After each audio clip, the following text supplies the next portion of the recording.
Hola estudiantes, hoy es el día 3 de octubre y vamos a ver qué tenemos para esta semana. Vamos a ver el calendario y tenemos algo muy importante, el trabajo escrito número 2, pendiente, es para viernes el 17 a la medianoche. Aquí tenemos entonces el trabajo escrito número 2 y dense cuenta de que se trata de la versión final de la composición que han escrito como parte de las actividades de VHL, tema de composición. Entonces todo igual, excepto ahora van a tener algunos criterios más, algunas instrucciones más. Así que todo igual, ustedes eligen uno de estos comienzos y van a seguir estas instrucciones prestando mucha atención al contenido del libro de texto de las páginas de 58 hasta 60 y aquí los criterios de calidad, muy importante el formato. Entonces mínimo de 700 palabras, un poco más largo esta vez, espaciado simple, mínimo de 3 párrafos, puede tener más, pero mínimo de 3 párrafos, fonte 12, sangría de 5 espacios, so make sure that you indent 5 spaces for each paragraph. Also make sure to eliminate extra space between paragraphs. If you're not sure how to do that, then check under Modules, Student Resources. We've got a little video that shows you how to do that. And uno de los párrafos contiene la introducción y el otro contiene la conclusión. So you've got an intro, you've got a body, and then you've got a conclusion. Si tiene más de 3 párrafos, cada uno trata sobre un aspecto diferenciado de la narración. Si contiene diálogo, se emplean las convenciones apropiadas para el español. So notice how Spanish does dialogue differently than English. So in English, we would have, "Where are you, Dad?" I called out. And you'd have the use of these quotation marks setting off what this person actually said. And then the person who said it, I called out, and then a period. And then you drop down to another line. "Over here," he answered. So English would use quotation marks. Spanish doesn't typically do that. What Spanish uses is what they call a renglón, or a guión. And here's the first person who speaks, and you know that because you've got this renglón. On your machine, you can use 2 dashes, and that should work. And ¿de dónde lo sacaste? Okay, and then it ends, and then another person speaks. So that's how we know it's somebody else's turn, because you go to another line and another guión. And then this person responds, "Del barrio Galilea, estoy escribiendo un artículo sobre él." Then you have another guión, and so this lets you know that everything between this guión and this guión is dialogue. This is what the person actually said. And then here's a little bit more information. Quise sonar impersonal. I tried to be impersonal. I tried to sound impersonal. And that's when you get your period. And then more dialogue, and then the other person responds. Or maybe this is from a different thing, but this is like another line of dialogue, so it's brand new. So the person says, "Hola," le dijo Felia al ángel. So this is what they literally say, and it's set off by these guiones, and then a little bit more information, and then here's where the period comes. So when in doubt, what I would do is I would just consult with examples from the book, because they have really great examples. So let's take a look. So here we have La Siesta del Martes, de Gabriel García Márquez, and here's our first dialogue. So, eran las 11 de la mañana, aún no había empezado el calor. And then this person speaks. Okay, how do we know? Because you have this guión. "Es mejor que subas el vidrio," dijo la mujer. Right? And then it ends. "El pelo se te va a llenar de carbón." So notice how this is what she says between these guiones. This is what she says, and then there's more right here. And she continues after this, and that's how we know from this guión, "El pelo se te va a llenar de carbón." And then just a period. Right? So there's more dialogue down here, so you can get the idea. La mujer dejó de comer. "Ponte los zapatos," dijo. So put your shoes on, she said. So again, whatever you got between the guiones is what they literally said. And then she said dijo, period. And then here's just some text. And then peínate, dijo. And I'm trying to get an exchange. See if there's something. Okay, here we have an exchange. Necesito al padre, dijo. And then another person says, ahora está durmiendo. So notice how they take turns. To show that, you just go down another line with a new guion, and then this person speaks again, and they say, es urgente, insistió la mujer. So when in doubt, just use the models that you have in La Siesta del Martes, because you have a lot of them here. And it's pretty simple, right? But instead of quotation marks, you use these guiones. So please observe that. Okay, at this point, let's backtrack and pull back a little bit and ask ourselves, all right, what are we really doing here for this project? And notice how you're writing a narración, narration, which really takes the form of an anecdote. Right? So, una anécdota. Según el diccionario de la Real Academia Española, una anécdota es un relato breve, o sea, historia breve, de un hecho curioso, que se hace como ilustración, ejemplo o entretenimiento. Suceso curioso, poco conocido, que se cuenta en dicho relato. So, an anecdote is a standalone, short, brief, independent vignette that tells the story of something curious, something that we don't run across every day. And they do this by way of an illustration. So they want to illustrate a point, give an example, or they want to create a humoristic effect. They want to entertain us. So that's the idea.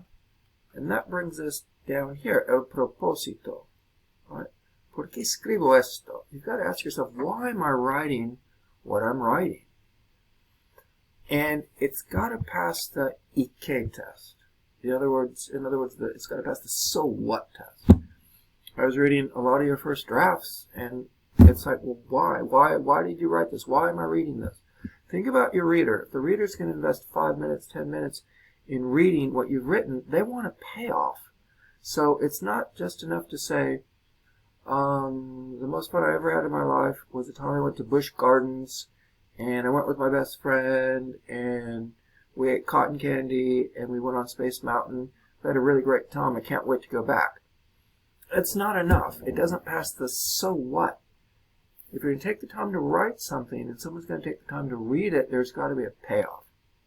So these are some of the reasons why people write an anécdota. Right, that's what we're dealing with here. And para contar un suceso curioso. So you're going to write about something different, strange, curious, interesting, something unique that doesn't happen every day. Another possibility is to tell something humoristic. You want to make the reader laugh, something comical. Another reason to write is to teach something. So you have a didactic reason, didactic motivation for telling a story. So it could be something that happened to you. You thought it was this way, and then something happened to you, and you learned it's really not like that. It's really this way. And you're sharing your experience with someone else so that they can learn by your experience. So obviously there are many other reasons why to write something, but this is something that you have to think about when you sit down and you write you're either writing about a dream, or the most fun you ever had, or the time you fell in love. Now, it doesn't have to be true, right? So not everything that happens to us in real life is good enough to write about. So that's why writers embellish. So you have the poetic license to invent, create, use your imagination. I don't care. It doesn't have to be true. It can be complete fiction. But it's got to grab the attention of your reader so that when they finish, they say, yeah, wow, I'm glad I read that. So again, when in doubt, ask yourself, does it pass the ¿y qué test? Does it pass the so what test? If it doesn't, then you need to start over. I've been watching all week the Ken Burns documentary on Ernest Hemingway, which is available through Canopy, which is available to you as a UNCW student. You just go to the website, UNCW, type in Canopy, go to the website, and type in Hemingway, and it'll come up. And talks a lot about his writing. And it's very interesting because in this little segment that I'm going to show, he's talking about his short stories and some of the struggles he's had with writing. And it might be of interest to you as a person who's writing a short story right now. This might actually help you with your own writing. So if you haven't seen it, I would urge you to see it. Hopefully the audio will come through. I'm not really sure, but let's give it a try. Let's just take a listen. And then go on from there. The short stories mean more to me now because it is a young man at the beginning of his adventure. He's hungry, he's excited, his observations are like a hawk. He's feeling everything, he's anticipating everything, he's trying to make everything go his way. It's terribly exciting. If he were a camera, he would be coming in for extreme close-up all the time. He's coming in at it. And every little detail suddenly is very, very big.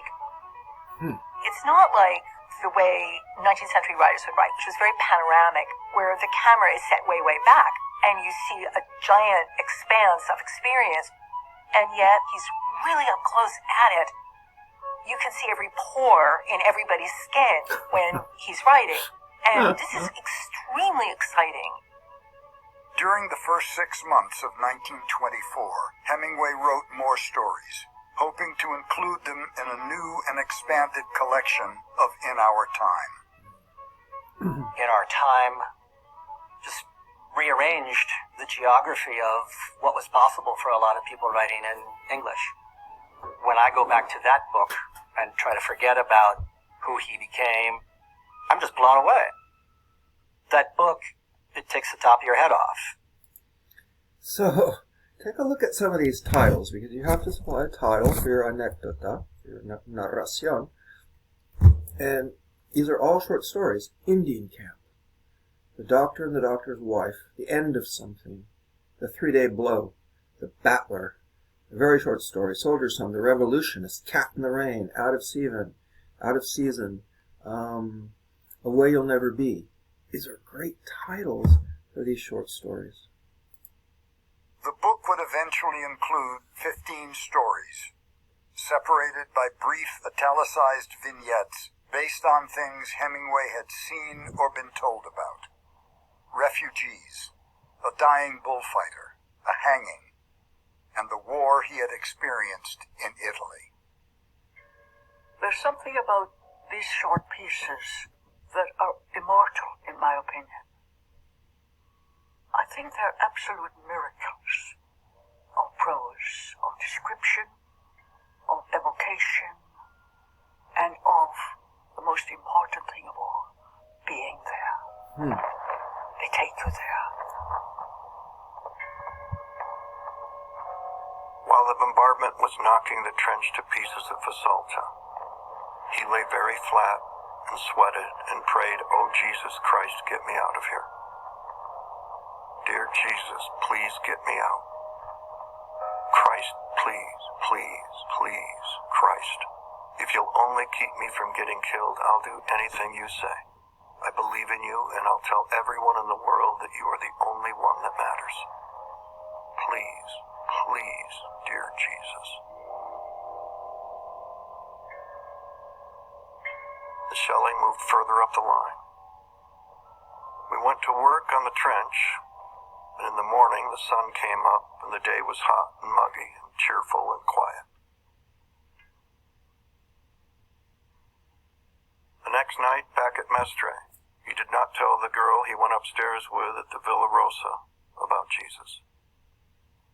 And he never told anybody. It's the betrayal of a... Right, so why is that so effective?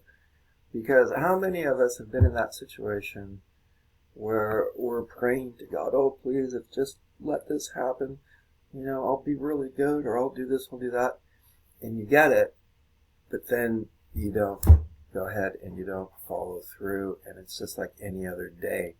So that's why this particular story is so effective. The promise that appeals to me. I think we all do it in petty ways throughout our lives. Get me through the crisis, and I'll change my ways. And it doesn't happen in this story.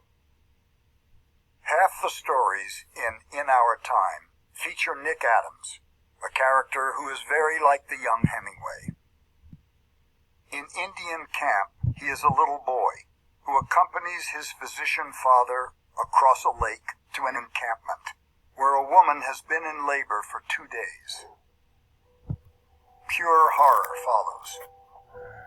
As the boy looks on, his father performs an emergency cesarean section by lamplight, using a jackknife and suturing the wound with fishing line, all without anesthetic. When Nick asks his father if he can't do something about her screams, he answers, "They are not important."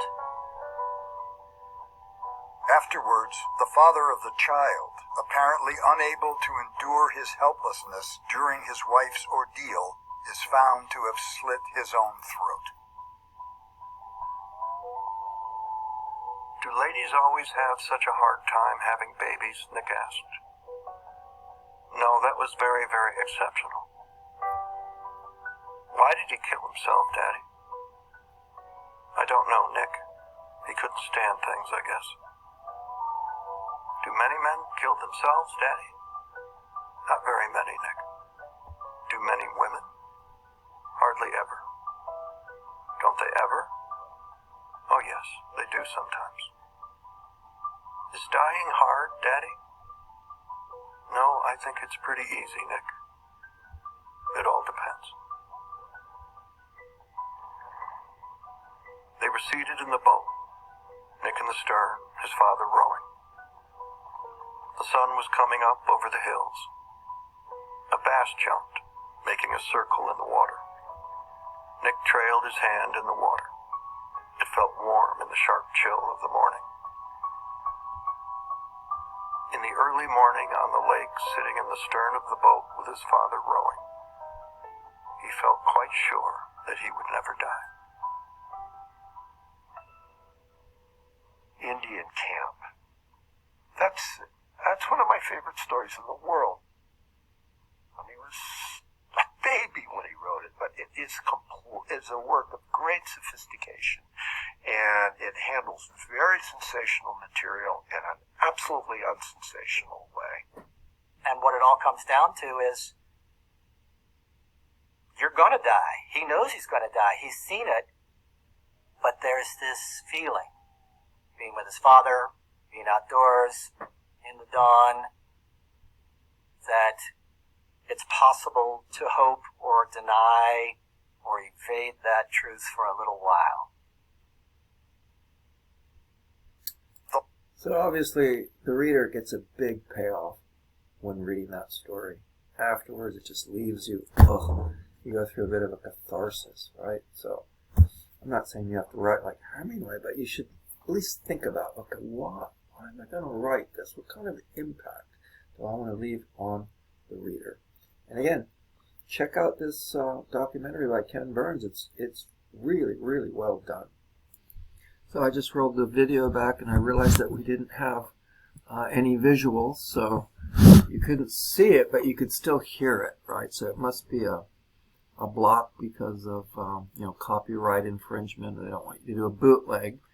But here I am, UNCW, and I'm on the canopy, and to find this I would just go search, and I would just write in Hemingway, and it's this one. There's a series, all these ones are connected, but I believe this is the first one. It's just a writer, and this would be the first one. So what we saw was just right this bit, but obviously the visuals are super important as well. But I think you got a sense just by listening to the words of those stories that he really was a master and that we can learn a lot from him. Bueno, volviendo a los criterios, también tenemos el título sumamente crucial. Acabo de leer algunos de los títulos de los cuentos de Hemingway, no sé si pueden ver, pero hay algunos títulos fenomenales, ¿no? The Battler, Soldier's Home, Cat in the Rain, 10 Indians, A Canary for One, Now I Lay Me, After the Storm, A Clean Well-Lighted Place, The Light of the World, A Day's Wait. Entonces, esos títulos pueden ser muy importantes, entonces quiero que sean ustedes creativos con sus títulos, ¿no? Descripciones también son importantes, queremos descripciones detalladas de los personajes y también del lugar y del tiempo, es de noche, es de día, ¿dónde? Queremos saber. Gramática, no hay sorpresas, lo de siempre, queremos concordancia entre los verbos y los sujetos, también entre los adjetivos y los sustantivos que modifican. Ortografía, también muy importante, 10 puntos. Vocabulario, no se utilizan palabras en inglés a no ser que sea necesario para el cuento. Si realmente necesitas utilizar el inglés porque es una palabra que dice la persona, el protagonista, pues bien, pero normalmente no empleamos inglés. El propósito, también, la razón por la cual el narrador cuenta esta historia está claramente expresada en la introducción. No debe ser problemático para ustedes. So notice how the propósito is already pretty much embedded in your very first clause. So if you start and say, anoche tuve el sueño más extraño de mi vida, it's pretty clear why you're telling this story, because you had a dream that was so wild that it's worthy of telling, and the reader is going to be interested in it. So this is your reason for writing what you're going to write. Same story with recuerdo claramente la primera vez que me enamoré. So the reader is expecting an interesting situation, the first time that you fell in love. Now, if it's just a everyday thing, it's not worthy to write about, no? But we're expecting something really interesting, maybe something serendipitous, out of the ordinary. There were some hijinks involved. We don't know, but we're expecting a payoff here. But again, the propósito is pretty much just there. Like, we know why you're writing this. You're going to tell us about the interesting time that you fell in love for the first time. And nunca me divertí tanto como la vez que, again, this is pretty clear why you're writing. So you're talking about the time that you had the most fun, but you have to convince us. Now, why was it the most fun? What was it about that time that made it extraordinary? What's the payoff? Payoff for you, payoff for the reader. Entonces, el propósito es importante.